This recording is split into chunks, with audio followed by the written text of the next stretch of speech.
that envy is my sin. Oh, what's in the box? What's in the fucking box? And what's up, ladies and gentlemen? Welcome to another episode of What's in the Box? I am your host, DeathMetalHero. And with me, I've got Ivan Canales and Chimera. What's going on, gentlemen? How are you today? Hola. I got this new soundboard here, and I've just been having too much fun with it. You know, You got to overshadow your guests, huh? Nah, it's just fun. You know, I use it more in the Red Valkyrie RPG stream than I do anything else. So you know, when I'm casting magic and whatnot. So how are you guys doing today? Oh, fine. Yeah, I'm fine too. I'm drawing. It's pretty much all I do. I draw. I work out. I teach people how to punch each other at the gym. There you go. I'm a happy guy. Yeah. I mean, that sounds like a great way to spend your day. You know, You draw, you work out, teach people how to punch each other. I mean, I couldn't complain. I mean, you know, I'm living the life. I don't know. Right? My teachers told me that I would never amount to anything, and look at me now. Drawing comic books, I'd say that's amounting to something. Dude, that's the dream. I mean, I think all my dream since I was a kid, actually. Yeah, I mean, I wouldn't have dared to dream that I would be doing this as a grown up. When I was in art school, you know, everything pointed at I was gonna end up, I don't know, selling video equipment at the FNAC, which is our equivalent of Virgin Megastore, you know. Right. I mean, you know, I sold electronics. I mean, I drove an ice cream truck, you know, for a couple of summers, and that's you meet some interesting people doing that. That's for sure. And contrary to what you might believe, like being in an ice cream truck, those bitches are hot. Because the coolers that keep the ice cream cold, they're kicking that fucking heat out right into the cab. So yeah, it was these were the old ones. I mean, they might be different now. They might be, you know, kicking it outside. Which would that's a weird thing, because I also had a freezer once that was hot, and I could never understand how that worked out. It was one of the first times in my life in which I experienced a mind fuck. You know, like, how does this thing work? Why is it doing this? Yeah, it's keeping the air inside cold, so it's like expunging the hot air outside. What's up, Flying Feline? Thank you for coming to hang out. Skull. What's up, 24 Eyes? Free at last, free at last. Thank God Almighty, free at last. Chimera, you're awful quiet over there, buddy. You all right? Clearly, you've never seen me on a stream. Oh, no, I have. We've been on a stream together before, remember? Yeah. I don't know. So what you been up to? Huh? Nothing much. Actually, I've been slacking on working out and catching up on reading. I just got Slaughter Squad by Joe King. He sent me a copy. Nice. Yeah, I haven't seen that dude in forever. Yeah, he got suspended from Twitter, but now he's back on. Okay. Yeah. Well, to be honest, if you never got suspended from Twitter, you're doing something wrong. Right. I delete all my racy tweets after like a week. So yeah, it's probably that's how I've survived. I don't really have any racy tweets. I mean, the raciest tweet I had saying that, you know, Peto's got 2 to the back of the skull, and apparently Twitter didn't like that too much. So, whatever. Yeah. Anyway, Twitter is it's a silly place. So, anyway, I've had Chimera on before for SOS, which actually, go ahead and grab these books right here, because there's actually a couple of some of the pacing in here I wanted to ask you guys, and I was hoping that you would be here, Ivan, because I wanted to know if this was in the script or if it was just. Let me see if I can find it here. It's a pacing thing. It's like it might be in the second book. It's just it's fucking hilarious the way it happened. So, are there any more plans for SOS? I'm curious. Yeah, he's actually working on volume 3. Yeah, Hell yeah. I'm using the very little free time that I have to work on some spare pages every now and then for SOS Volume 3 now. Excellent. That is that's awesome, because this is fucking hilarious. I very much enjoyed this book. Like, I was not expecting them to, like, suddenly well, I wasn't expecting where they went in the second volume, to be honest with you. It's just that it kind of ramped up real quick. Oh, we're talking about SOS in SOS, space. Yeah. In SOS space. in space. Yeah. Damn it, where is that panel? I was reading it and I wanted to... Well, I mean, they're in space because I like doing a bunch of things. Like, they face supervillains, demons, aliens, so like covering all grounds. Ah, here it is. This page right here. These two panels right here. Is that how you wrote it, like that stat panel, or was that just in the script as something? Yeah, no, that was in the script. That was in the script like this. Chimera loves his sequential panels. He loves his sequential panels. Shit like that, though. He always makes me draw like two identical panels just to piss me off. Let's just talk about this. Smish. Yeah, no, it's fucking great, man. I love stuff like that because it really shows, I don't know, to me it shows panel usage, like the passage of time, like how, there can be, time gets stretchy between panels, right? Time gets stretchy in panels and between panels, but that shows a specific tick of time, I love that because it kind of grounds the rest of the action that's going on. And plus, it's fucking funny, especially when paired with, let's just talk about this now.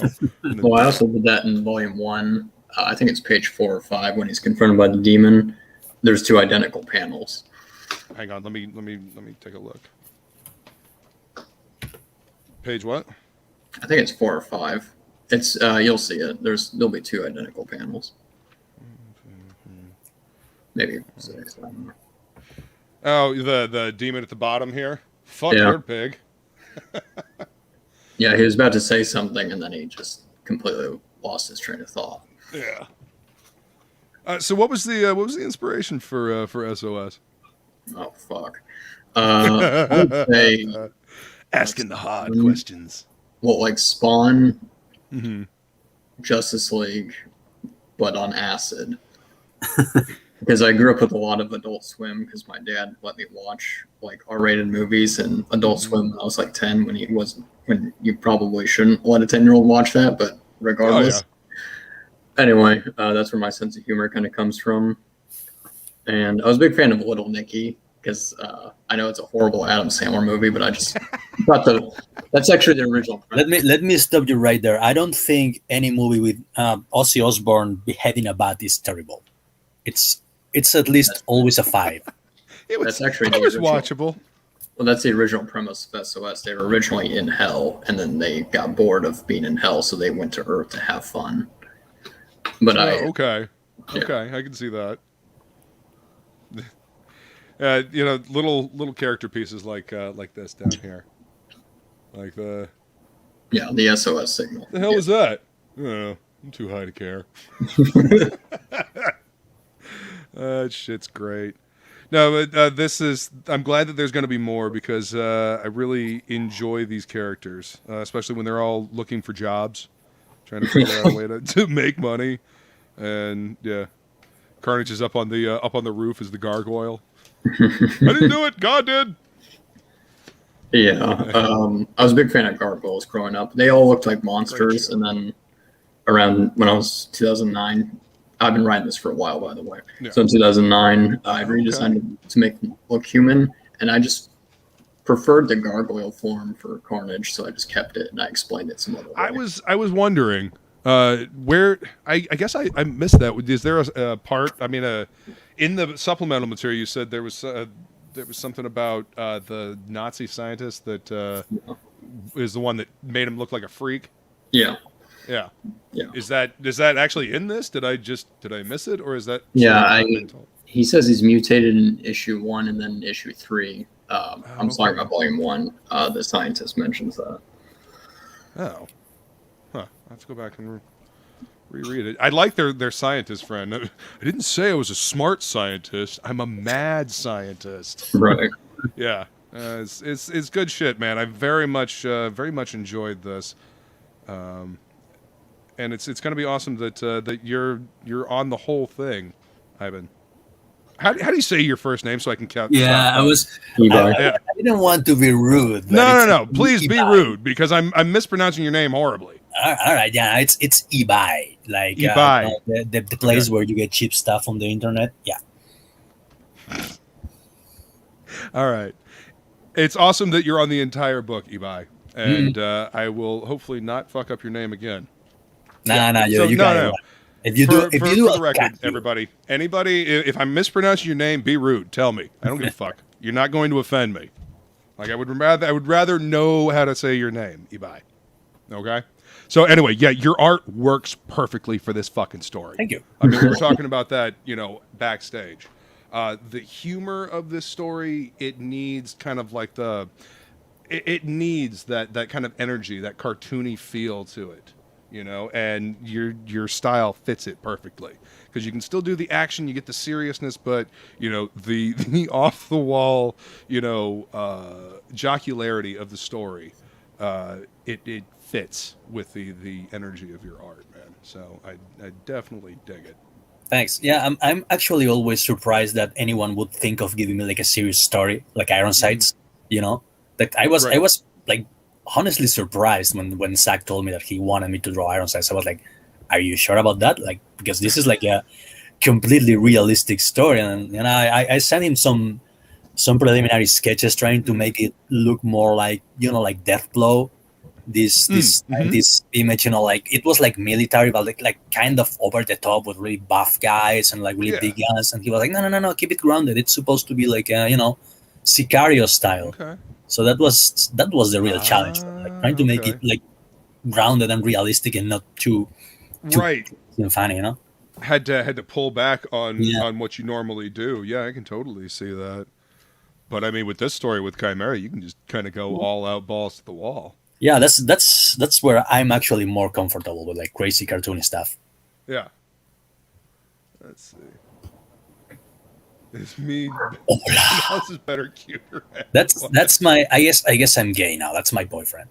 Oh, okay. Well, I mean, yeah, I'm gay. I'm just DeathMetalHero exclusive. Yeah. I'm LGBT. Worship me. Jesus. Let's see. What's up, Matt? Good to see you. It's been a long time since I've watched Little Nicky. I think I've only seen it once. Oh, what's up, Brian? Good to see you. Can't go wrong with Harvey. Yeah, that's No, yep. That happened. Yeah. So, Chimera, did you seek out Canales for this book? Okay. Yeah, back in the early days of Comicsgate, probably June 2018. Okay. Yeah. So you just you knew that his style was going to be able to carry that humor. There's an energy to it, man. Yeah, there was an artist, and he just didn't understand what to do, and I'm like, yeah, this isn't going to work. Well, I mean, and that's the thing. You got to be able to say that. You got to be able to say, okay, this is not going to work. You got looking for something different here. Looking for something different. That's part of it. Well, yeah, I'm excited. So when is there anything you want to announce on the horizon for SOS before we bust into Testament here? Sure, let me share my screen. Is that what's next after Testament? Is SOS? Actually, this is up in January. SOS Volume 3. So here's the first page.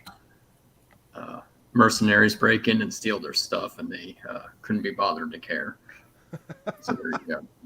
I know it's not much, but it sets in motion the plot. I mean, that's all you need. I mean, Volume 2 kind of kicks off with just a wee little thing like that. Wait, don't you want to know why I'm not wearing pants? Yeah, no, it's funny shit, man. I love the acerbic humor of it. So, January, huh? Yeah, I was thinking late January. I'll probably just alternate my IPs, kind of like what Phil does. Magic Hop, then Lost Pages, Magic Hop, etc. Oh, yeah. That's what Brian Polito's been doing with Lady Death and Hell Witch. So yeah, it's Oh, you gotta find what works, and then you keep alternating it. You know, he tried, what was it, Zack the Zombie Exterminator, and that didn't quite fly as well as Hell Witch, or even before Hell Witch, it was La Muerta. Was the first spin-off comic that he did. Now he's slowly building, and he's built a new comics empire called Coffin Comics as opposed to Chaos. So are you planning to add more IPs, or are you just focusing on these two for right now? And it's funny you mentioned that. Actually, I was thinking of rebooting. Actually, I shared it on Twitter. Let me share my screen yet again. Alrighty. Trying to make some space here on the desk. So yeah, so here's actually my first published comic back in 2017. let's see. Yeah, so this was something called Division 6. And it was about soldiers versus monsters. The main character being infected with a virus, and he has to find a cure or else he'll turn into a monster. I was kind of burnt out on it back in 2018, and I've thought about rebooting it over the years. And actually, a few days ago, I was writing an outline, and it was kind of coming together again. That's awesome. Yep. Yeah, I remember seeing this on Twitter, I believe. That's cool. So this artwork is from 2017. Yep. Funny enough, this is actually the new artist for Florida Man, Marcelo. Oh yeah. Yeah, I'm like, oh wow, that guy's working again.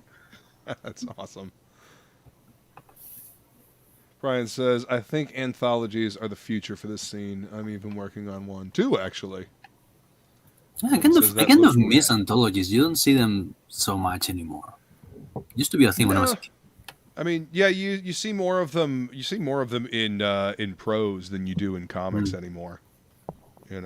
Which I find interesting, because you'd think it would be easier to do an anthology of stories with a bunch of different artists. That way, they can focus on their 4 or 5 pages, 6 pages, whatever, however long their little chunk of it is, and then everybody else can focus. That way, you get a better product theoretically overall.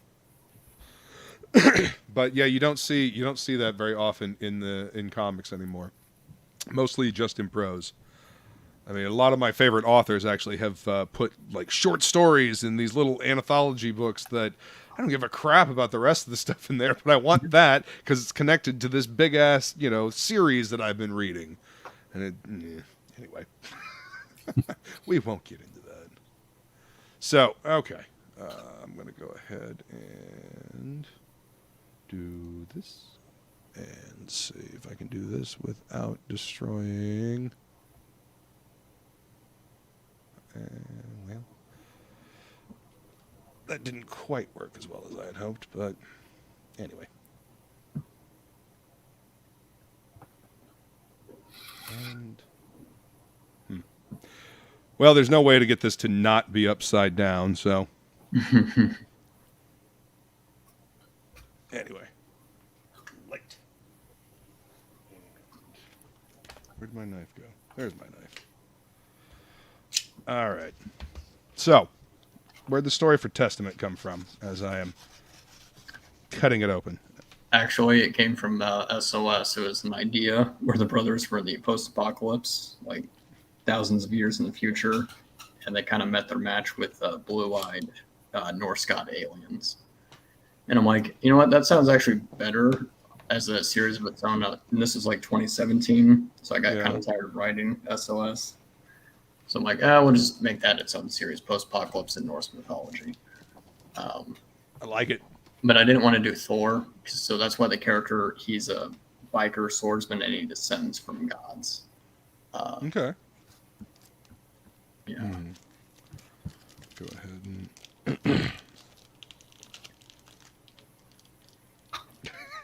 Tape's like, no.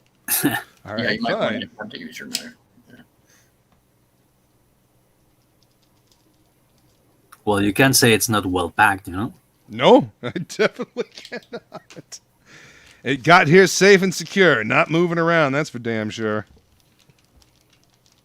I was hoping he wouldn't cut himself and accidentally bleed to death because I don't know how Yeah, he's able to hey, handle that. yeah, I've got experience with knives. I got a nice nasty scar there. I've done my fair share of bleeding with knives. Let me tell you what. Ooh, look at that Joe Ball print. Nice. Yeah, first appearance of the father in physical. Is that what that character's called?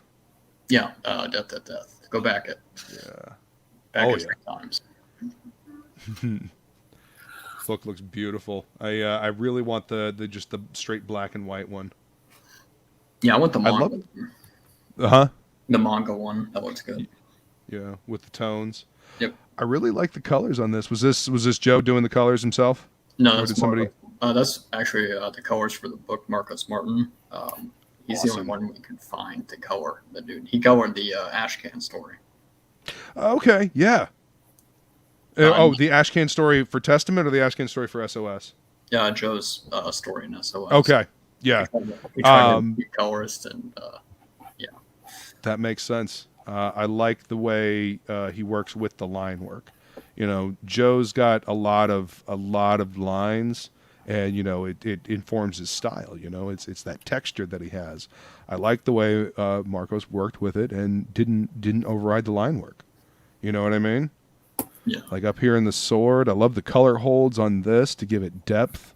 You know, but you know, letting this you know those bold dark blacks show through. I love it. That's beautiful. Yeah, Joe I was like, what do you want? What colors do we use? And he just sent me like an email with all the color palette. I'm like, okay. Like Joe knows what he's doing with colors. Like I was kind of surprised I didn't know he could color. Yeah. Yeah, I mean, he's doing the coloring for his book, isn't he? Yep. Let's see. Yeah, that's actually better. There's no glare. Okay, and Preston Acevedo. Carlo Rowe. Oh, Carl von Magnuson? No? Yeah, Carl's a German name. I use a lot of German names in this book, so I don't know why Carl Rowe has a German given name. So change your name, Carl. Change your name now. Oh, that's blurry. There we go. Now you can see it. So who did the card? Huh? Oh, Preston Acevedo. Nice. There we go. I want to be like Preston when I grow up. Come on, look at that. Right? Me too. That's the kind of that's the kind of stuff that I wanna like Beasley-esque, you know? Oh yeah. Aren't you? Preston's older than amazing. him? Canales, aren't you older than Preston? Yeah, keep reminding me. Thank you very much. Yeah, that's still too dark. Sorry. All right. And The dreaded Rob Willis cover. the dreaded Rob Willis cover. Man, that cover is beautiful. I mean, I want to be like Rob Willis when I grow up. I mean, look at that.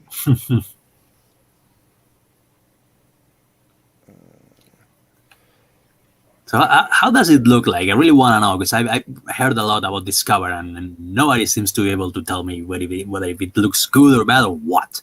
Oh, I love it. I think it looks amazing. I love the depth. I mean, the rendering on the steeple and stuff back here, and just like the dog. And my camera is absolutely not fucking doing it justice. Good Lord. Yeah, it's no, I love this cover, man.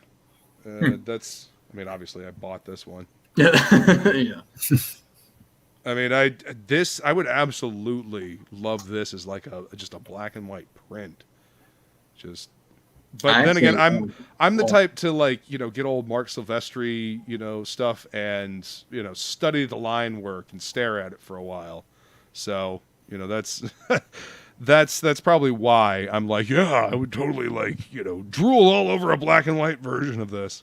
Oh, well, I actually did print only one line art version of the Rob Willis cover. Someone has it because they kept bugging me.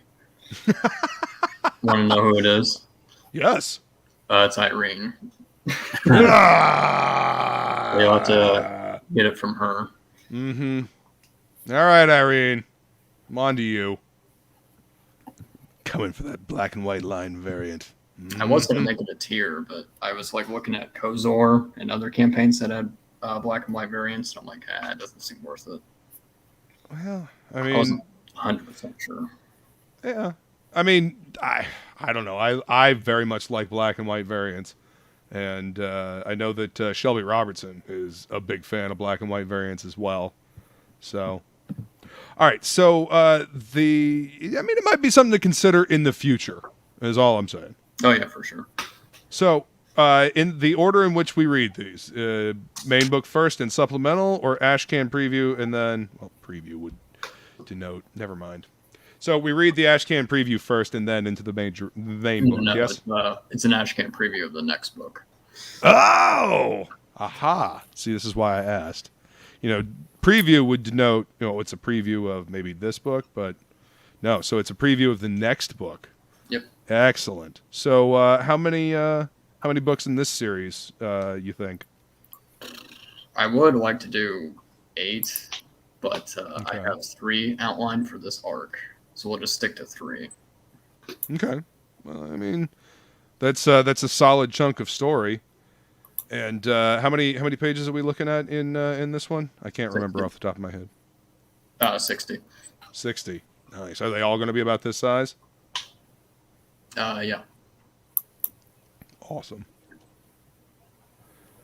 Oh, and there's an 8-page bonus story by Preston. You can actually flip through the back. Yeah. Won't give anything away in the story in the back. Oh, no kidding. Is this all fully painted? Yeah. Like Bisley style? Oh. Yeah. Oh, That's what I said. I want to be like Preston when I grow up. Right?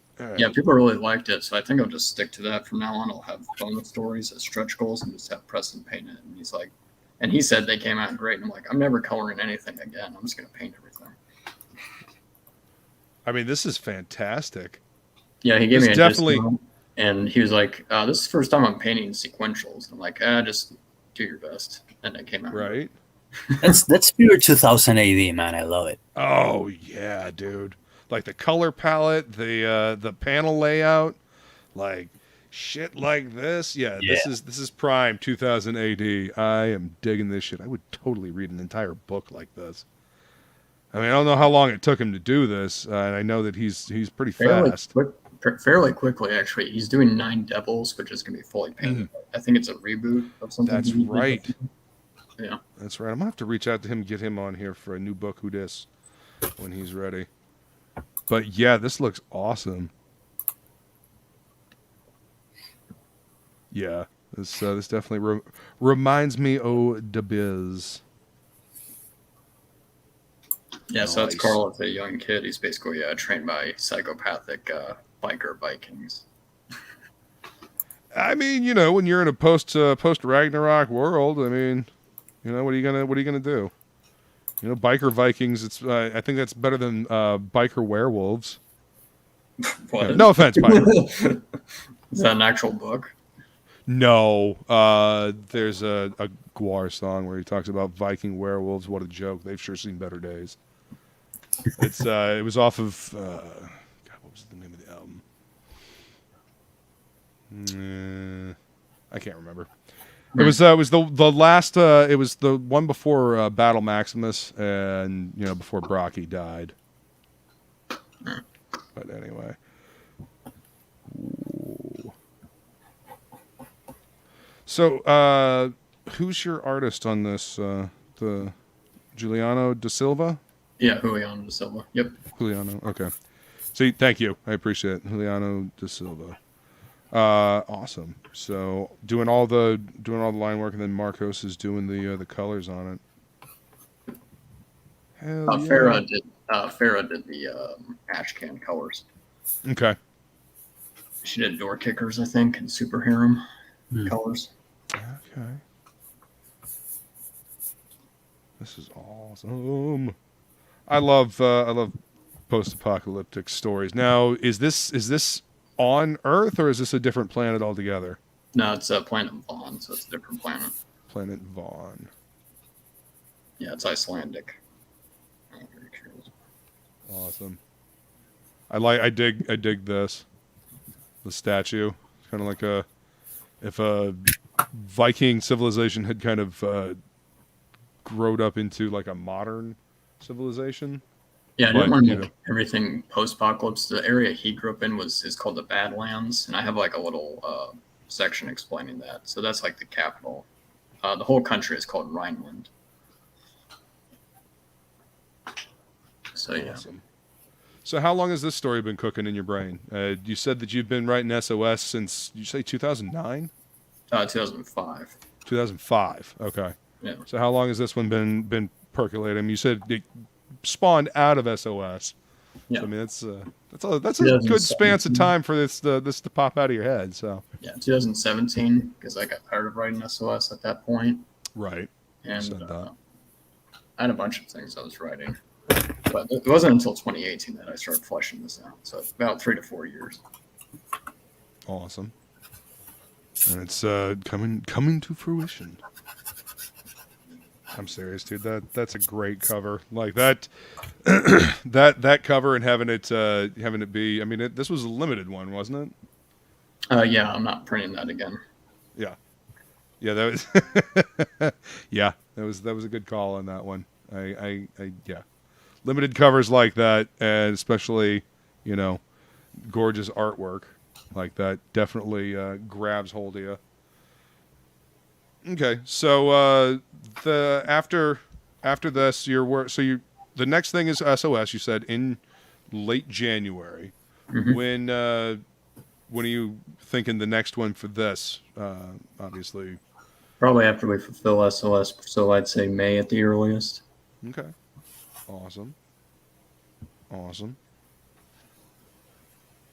love the cover stock on this ash can. Yeah, it's glossy. I believe. Yeah. Well, I mean, just the thickness of it. I like the ash can on SOS as well, or the bonus content. I love the feeling of it being like an old school ash can.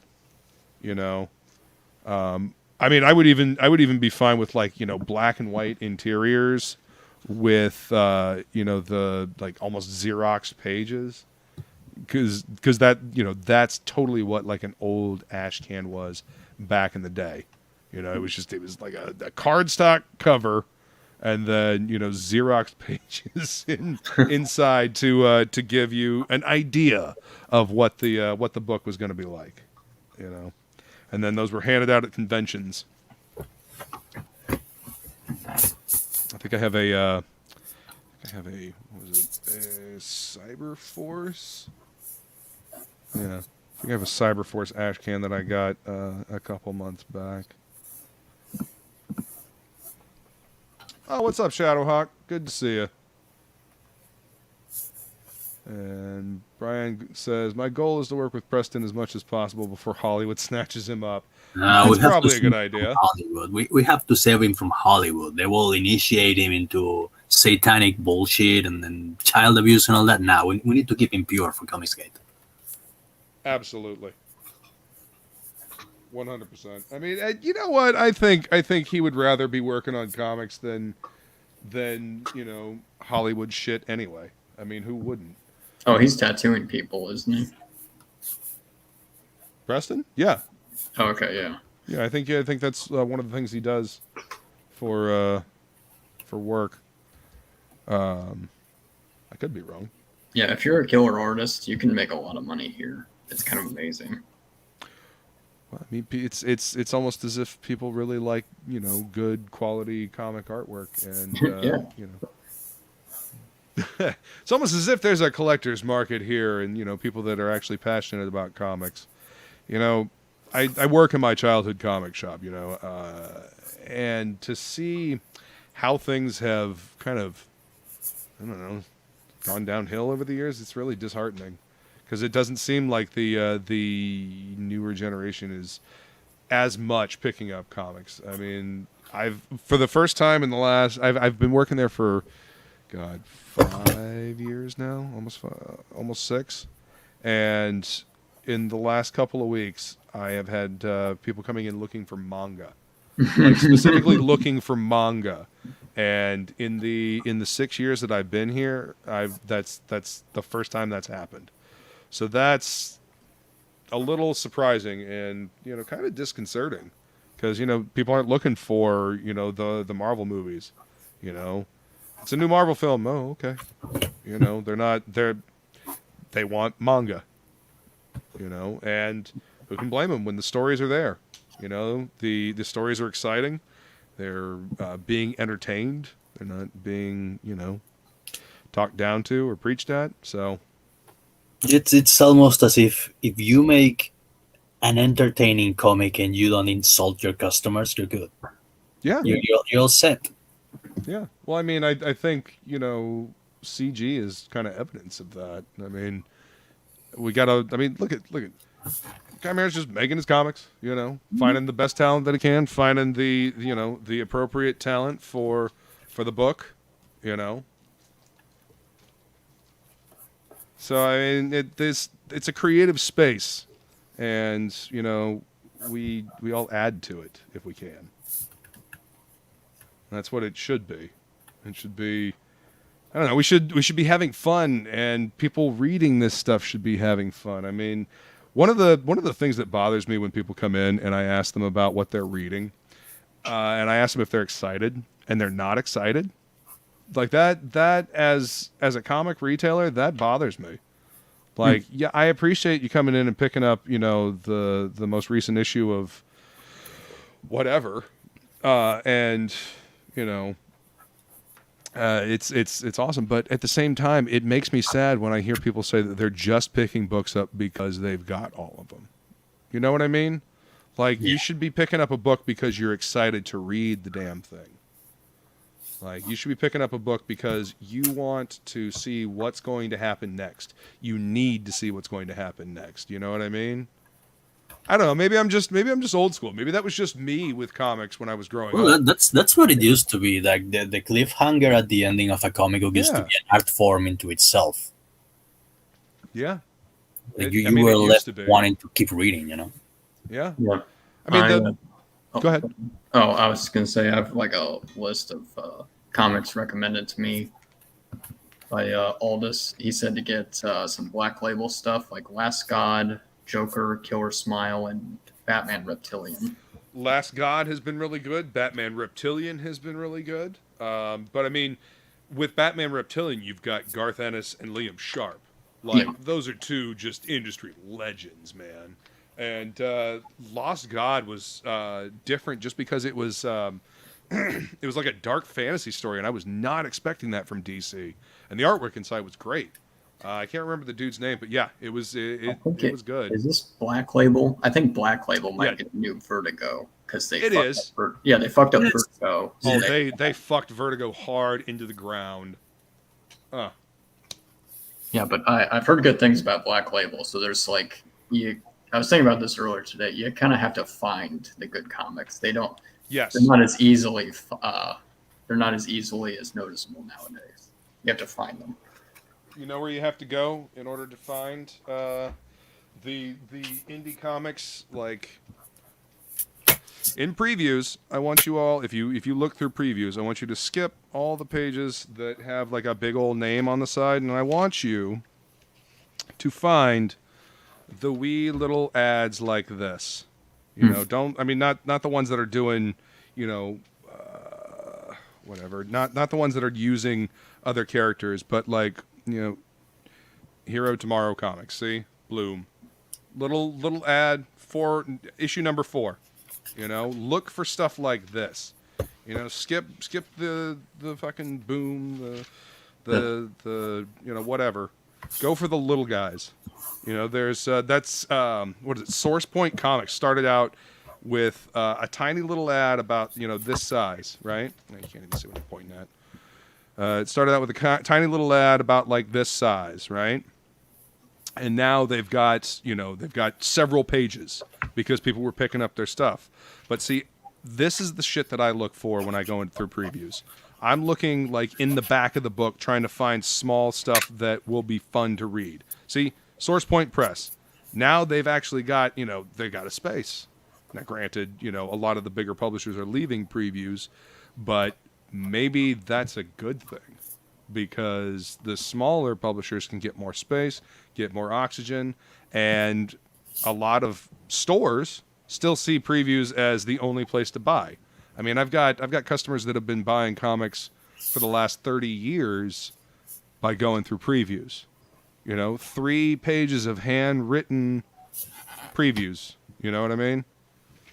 So yeah, you're absolutely correct. If you want to find good stuff, look in the back of previews if you're going to your local comic shop. And I'm always going to advocate trying to keep the LCSs in avoid this. Avoid this. Wait, is that an actual preview? They're doing a comic based on the Netflix series. Just avoid the Netflix Cowboy Bebop series.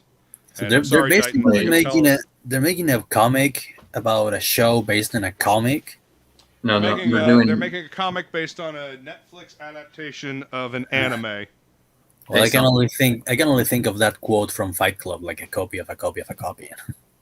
Yep. Basically. I don't see it ending well, to be honest. Nope. But yeah, there are good indie comics out there. And do you guys remember the Wailing Blade? It was actually on INDIEGOGO a couple years ago when I was first starting to hang out in CG and start, being in this whole crowdfunding scene. They crowdfunded that book, and then they took it to previews. So that might be a viable market. I mean, that's what Clint's doing with Downcast, with Alterna. Is that something that you would ever consider doing, Chimera? Like putting these books out? I mean, obviously, SOS is a bit more mature readers than something like Downcast. So I don't know if Alterna would publish something like that. But would you ever put these books out as single issues again? Because I know that they're broken up into single issues in here. Yeah, I've been thinking about that. That's what Steve Dye says. Always predict for the secondary market to come back. And I'm like, dude, it's not coming back. He says, I know, but always predict for it. I'm like, okay, but are you talking to really? Because we sell a lot of back issues, dude. I know back issues, but I don't mean new comics. I think trades are the future. I think I'll just stick to doing a website and just self-publishing. Yeah. I mean, if a retailer reached out to you, oh fuck yeah, okay, all right. So I mean, if a retailer, so you would do some kind of retailer package, so that they could have the books in. Yeah, they would have to be different covers. Oh yeah, of course they'd have to be different. It'd be like the newsstand edition versus the direct market. Yeah, probably newsprint paper, I guess, or whatever they do. You could. I mean, that would totally be going old school. Because I mean, if you pick up I was picking up Voidwalker and Blood Realm, you pick up an alternate comic and it smells like an old comic. Yeah. It smells like newsprint and ink. That is one thing.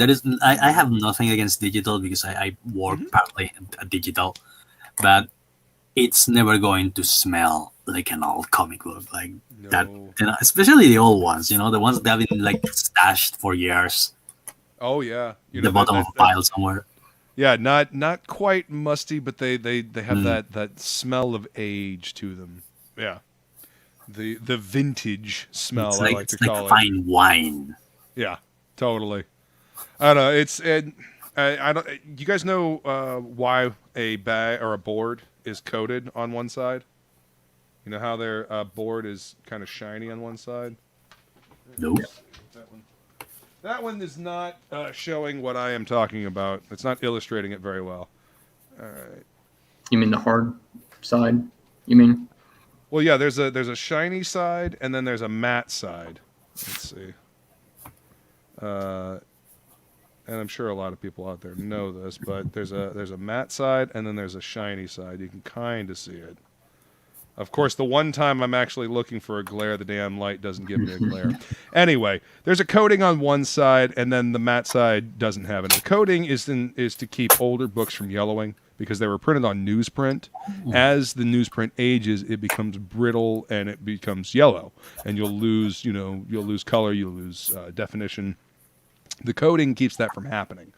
So if you have old, like Golden Age, Silver Age, older books that are printed on newsprint, you want to switch these boards out like once every 7 years.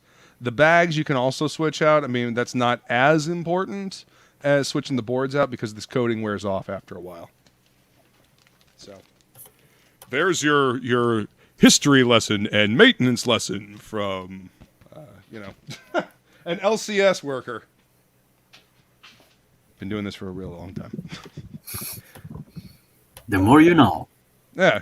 See, that's what I need. I totally need like the more you know thing, so I can bring that up. Yeah. Knowing is half the battle. Yeah, that's another one I need. But, all I've got is, Beetlejuice. And, the Grim Reaper. Nice. Okay.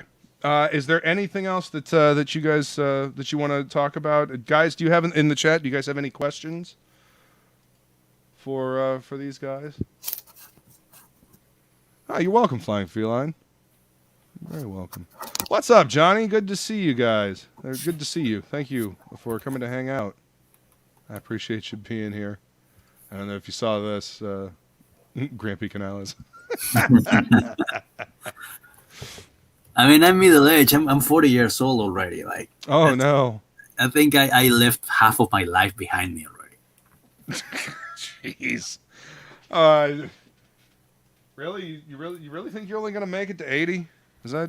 I don't know. I know that my grandfather, he died relatively young, but I don't know.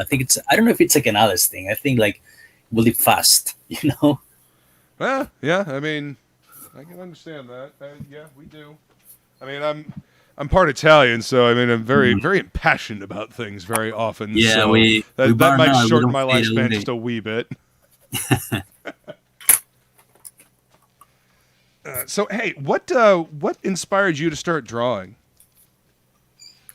Well, I don't think it was just one thing. Yeah. I know. My dad, since we were talking about my lineage here, he was really into comic books when he lived in Brussels. He's a Spaniard who immigrated to Brussels, which is the comic book capital of Europe. They really like comic books up there. That's awesome. He came back to Spain, where I was born, and he brought with him that passion for bande dessinée, as he called it, like the French Belgian comic books. And I was raised on Mobius, Tintin, Asterix, all that stuff. And I remember he would reward me with a comic book whenever I would go to like swimming lessons, which was excruciating for me. I don't know how I ended up there. Yeah, I had to wake up like at 8 a.m. every morning and go swim for like an hour when I was like, I don't know, maybe 10, something like that. Oh, and, no. Yeah, and he would like buy me a Spider-Man comic or whatever, like as a reward for like having gone through it. So I don't know. I guess cool. that was, I think that was the beginning of my obsession with comic books. Awesome. My dad got me into comics as well. Spider-Man, Batman, and the Fantastic Four were my first comics. And, I couldn't even read them. I was 3. I couldn't even actually read comics when he got them for me. But I could follow along, because of the pictures. I just kind of make up my own stories, as to what was going on. And, I was very motivated to learn how to read. My mom was teaching me how to read with flashcards. But I was very motivated to learn how to read because I wanted to know what Spider-Man, Batman, and the Fantastic Four were saying. And, I distinctly remember, the I don't know, the world, like, I don't know, you know how your ears clear when they get clogged up? Yeah. It's kind of like that in my brain when I understood the words and I was able to read and follow the story. And I tell you what, ever since then, it's I've had a love affair with reading. I mean, kind of obviously. I mean, the books, the spinneracks, the library behind me. I mean, I love books. Give me a good fucking story. That's always what I'm looking for. Yeah, I remember my parents giving me comic books and plain books when I was a kid to like keep it pacified. Like they would just sit me down somewhere and give me a comic book, and they could go wherever, do whatever, and I would like just stay there like a statue. Right? Because you were entertained. Yeah. Yeah. I didn't have to move. Maybe that's why I became like a chunky boy. I really didn't move I around.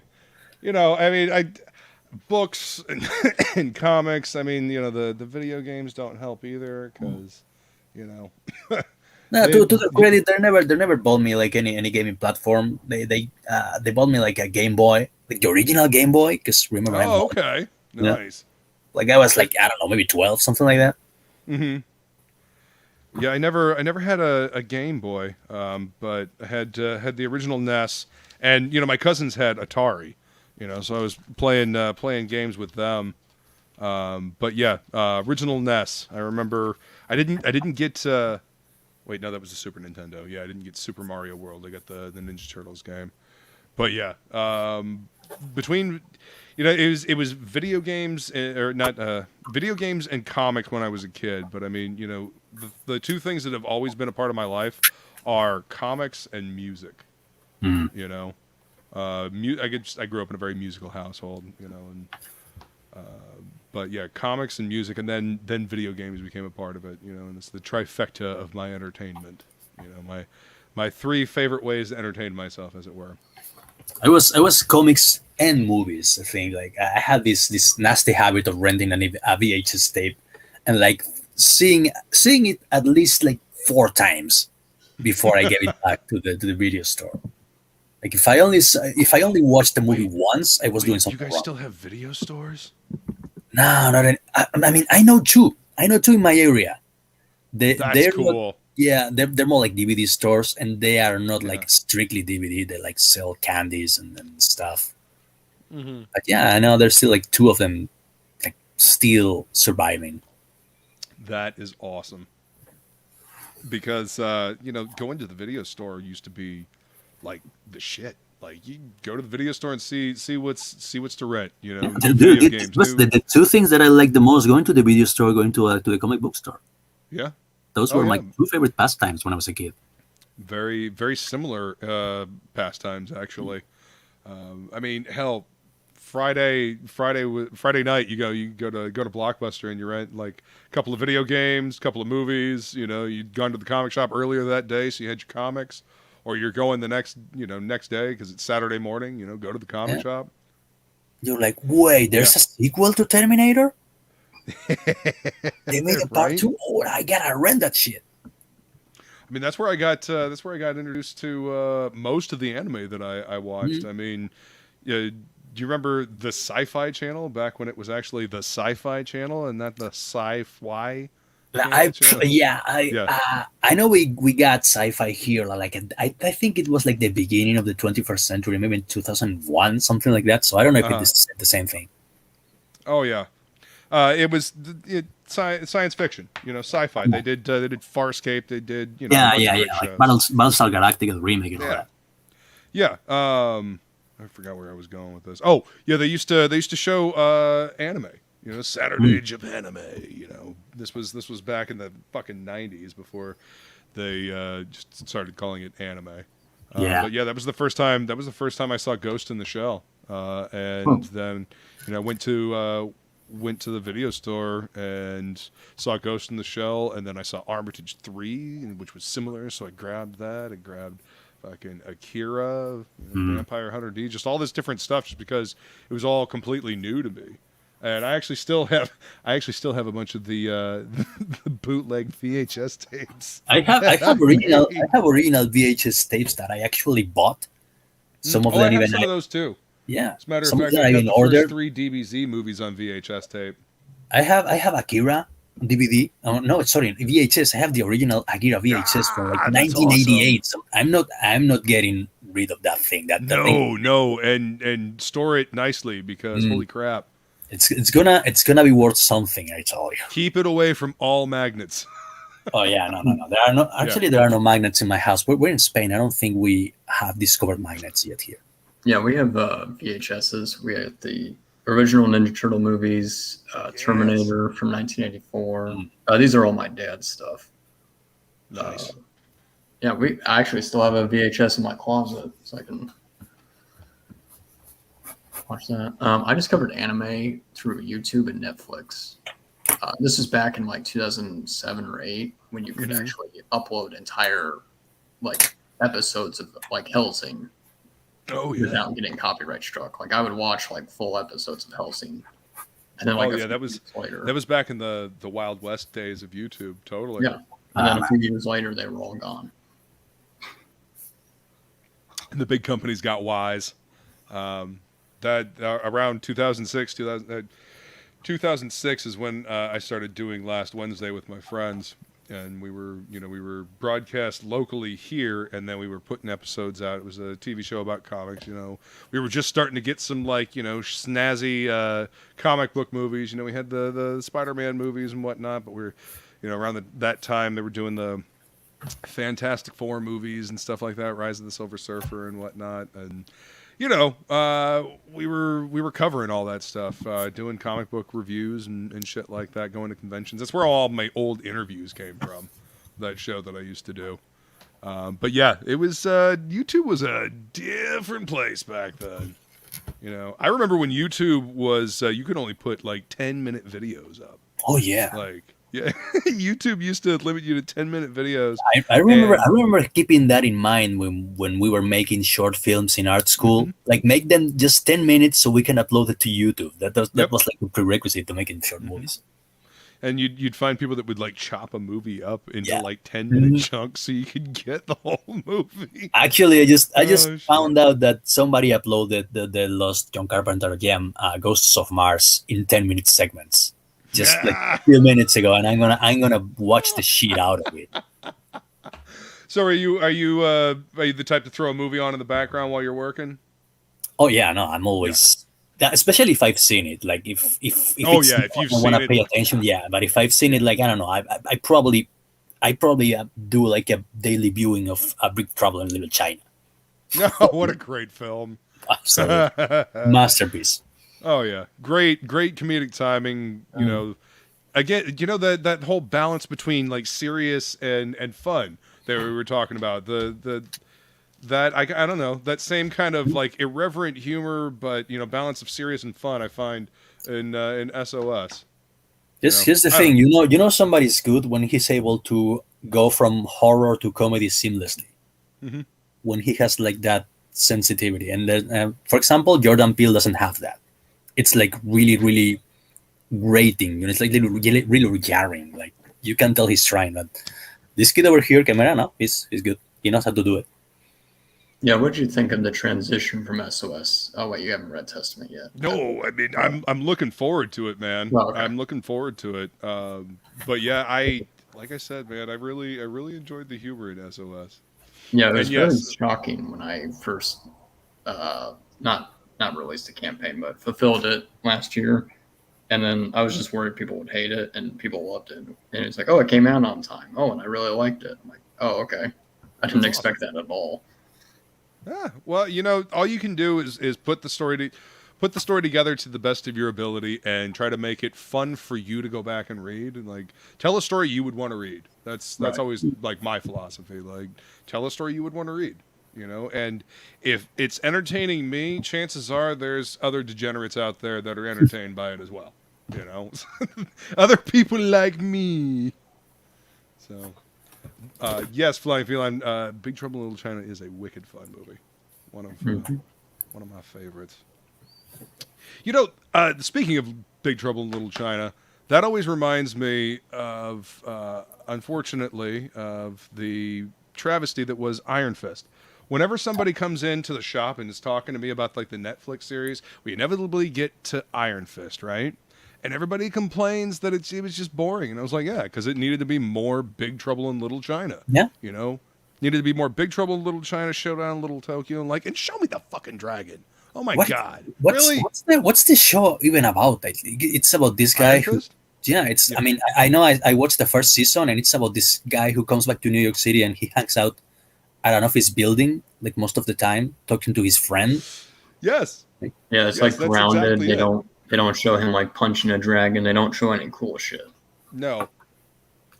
It's basically a comic book. It's the Marvel universe. This is not like the Bourne, the Bourne saga. Like, it's basically Iron Fist, but all the cool shit is removed, and you have people talking. And I mean, those are the guys who made they tried to be too much Mad Men and not enough, martial arts. Like not they enough. they made a Punisher show boring. How do you do that? they're making about gun control. I didn't watch the second season. What they screwed up was they should have just combined Luke Cage and Iron Fist into one show. Mm-hmm. That's what they should have done, but they didn't because they don't read comics. Well, I mean, they should have done that as Heroes for Hire. Mm. That was their comic. That would have been awesome, like a Heroes for Hire show. Just call it that, Heroes for Hire. I thought that's what they were building towards. They're like, how are you not going to do Heroes for Hire?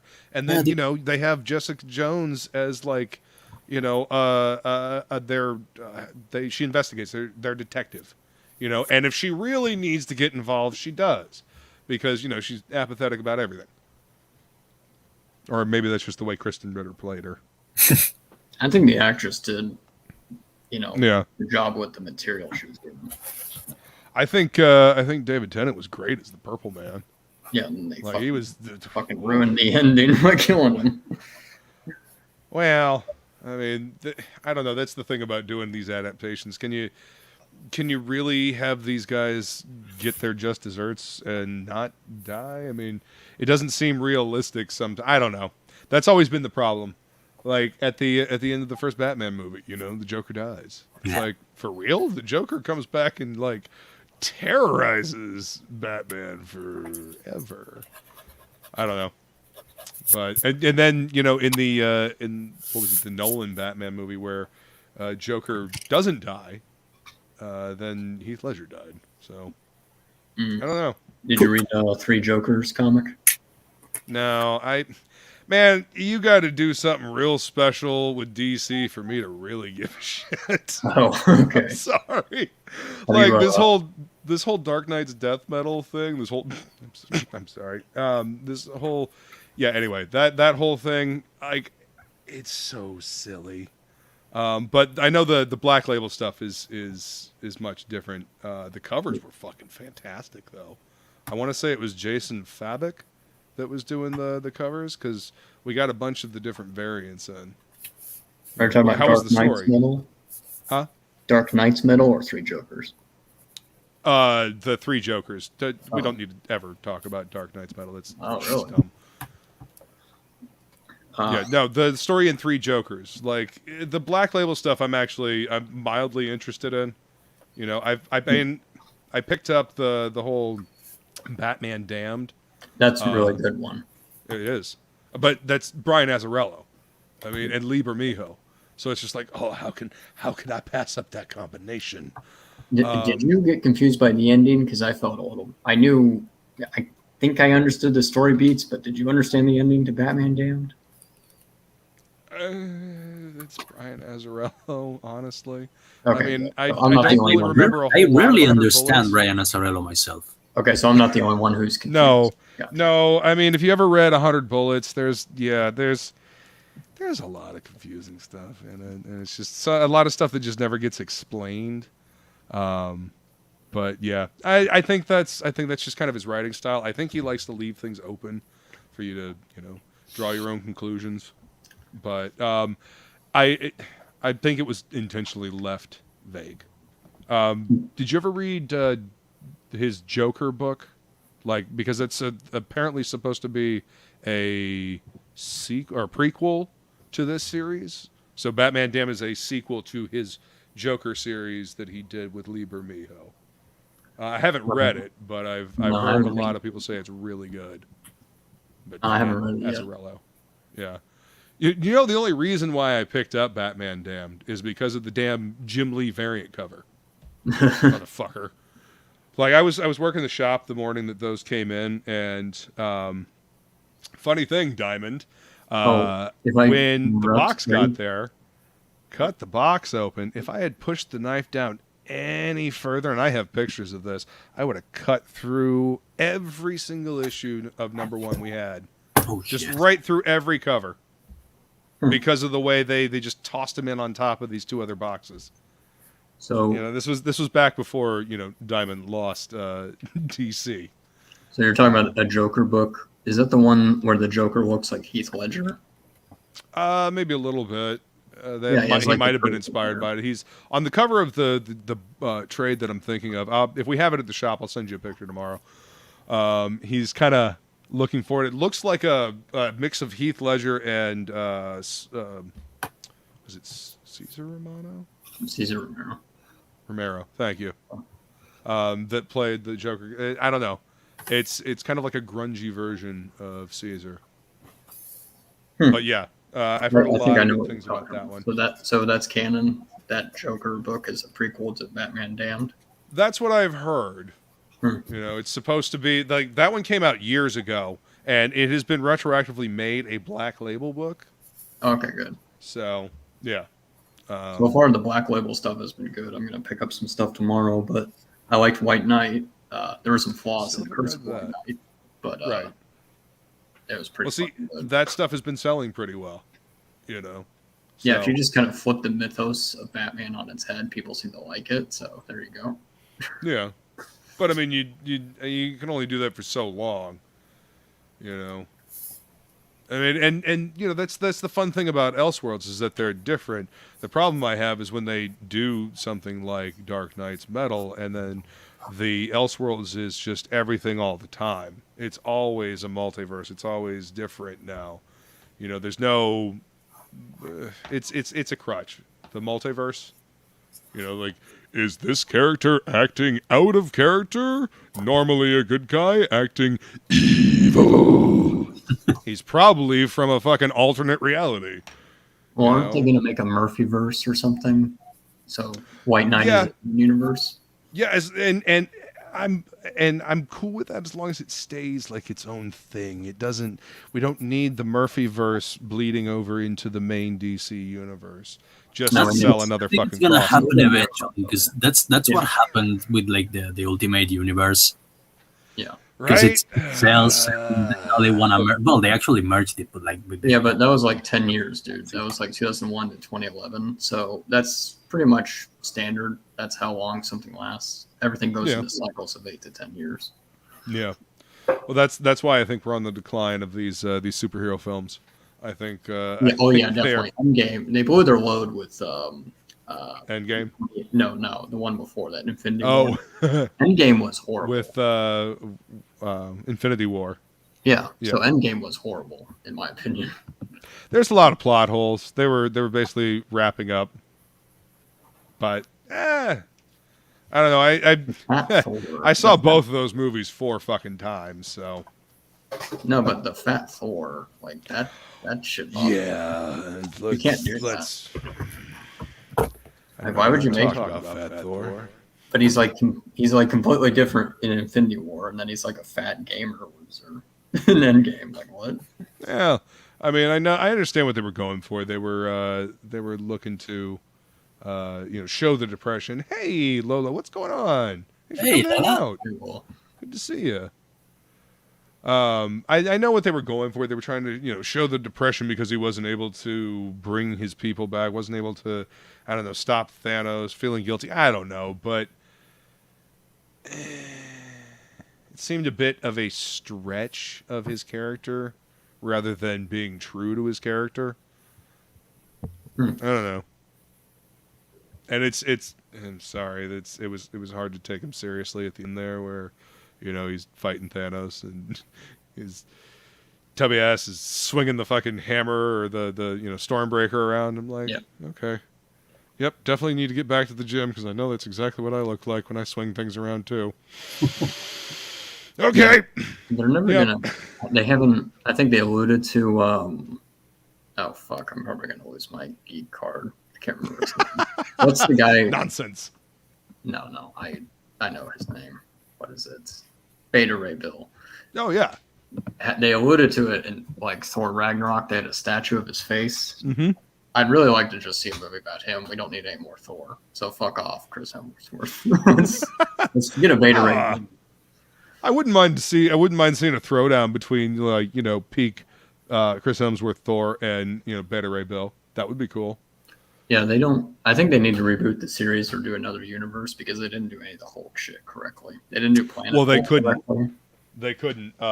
Universal owns the rights to the Hulk, and since the MCU is huge, they're never going to fucking let it go. Just like Sony's never going to let go of Spider-Man or any of the ancillary characters. So wait, they have Hulk, so they just can't do any of the villains. Well, they Universal owns the film rights to the Hulk. They sublet them back to Marvel so that they can have him in the MCU. But any full-on Hulk movie has to be produced and distributed by Universal. So that's why you never see a Hulk movie. And, you know, you've got a She-Hulk TV series coming, which I'm sure is going to be awful. But, yeah.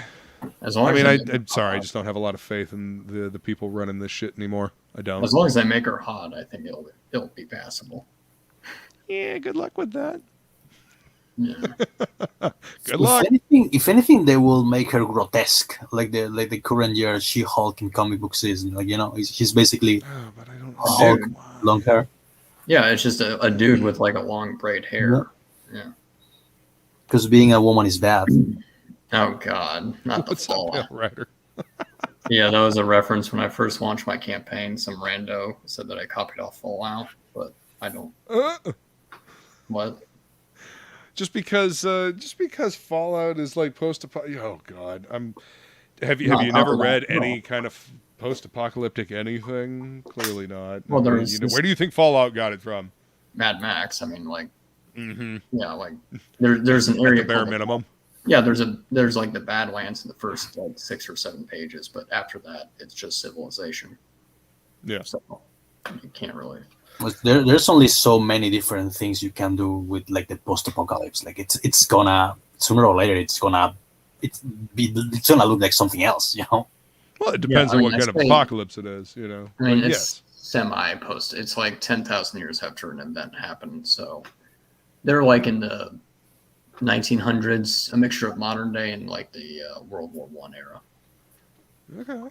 So they're kind of like catching up. It's going to be a fun read. I am very excited. Because if like the Earth got nuked, we would have to start all over again. So think thousands of years later, they'd be in the 1900s. Think of it. Okay. Yeah, I can see that. I can see that with maybe little bits of remnants of technology of old and yore.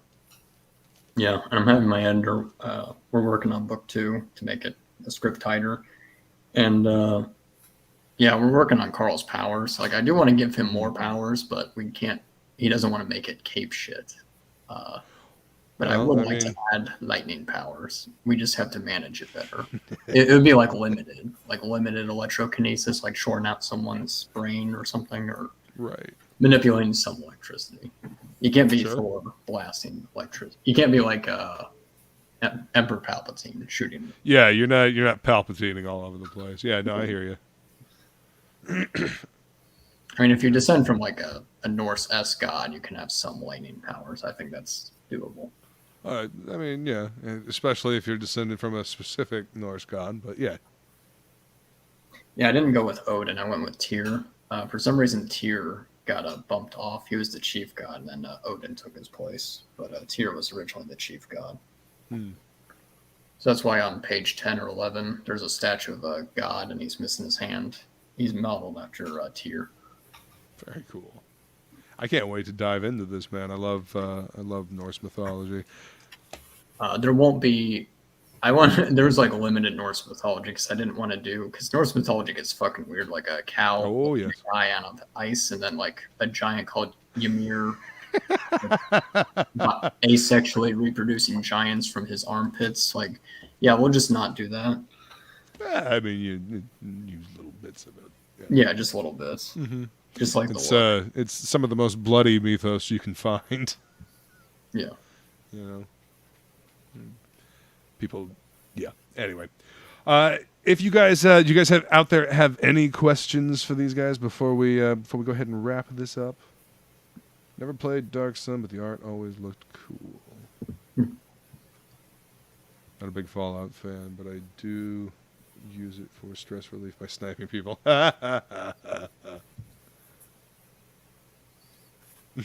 Tear from Forgotten Realms. Yep, they sure did. Oh, shit. All right, guys. Well, I guess we'll go ahead and wrap this up. Chimera, Ibai, thank you so much for coming to hang out. I appreciate it, guys. It's been a pleasure. This has been fun. You know, I really enjoy the discussions that happen after, you know, and these shows are always supposed to be like just chill, hang out anyway. But I love the discussions that pop up as a result of talking about the stuff that is being created in this scene. And I am constantly excited to see what more is made from you know, these fine folks, because I mean this you know, and this, you know, this could easily be in shops. In fact, you know, this is better than a lot of shit that I have read in the last few years that I have gotten from shops. So, Oh wow. no, I'm serious, man. There's been a lot of crap that's been shoveled onto these shelves. I mean, it's not hyperbole.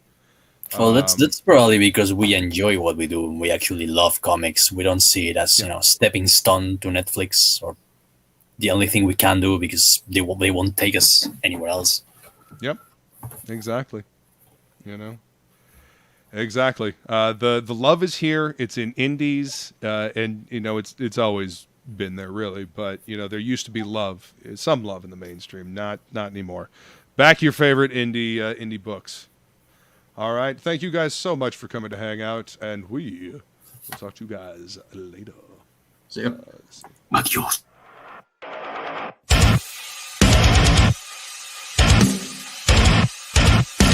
Seems that envy is my sin. Oh, what's in the box? What's in the fucking box?